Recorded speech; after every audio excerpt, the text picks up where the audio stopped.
যে নামাজ ছেড়ে দিয়েছে সে ইসলাম থেকে বের হয়ে গেছে, আর যে নামাজ ছাড়েনি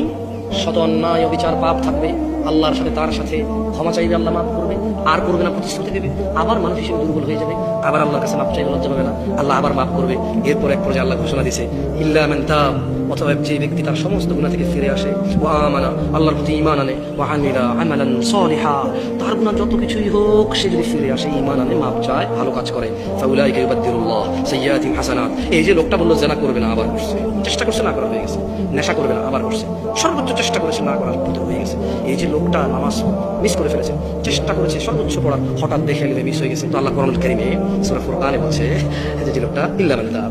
হাজার সহস্র কোটি অপরাধ থেকে মাপ চেয়ে ফিরে আসলো, ওয়া আমানা, এরপর ঈমান এনেছে, ওয়া আমিলা আমালান সালিহা, মাপ চাইছে, ঈমান আনছে, কিছু ভালো কাজ করা শুরু করে দিয়েছে। তাহলে হচ্ছে ফাউলাইক,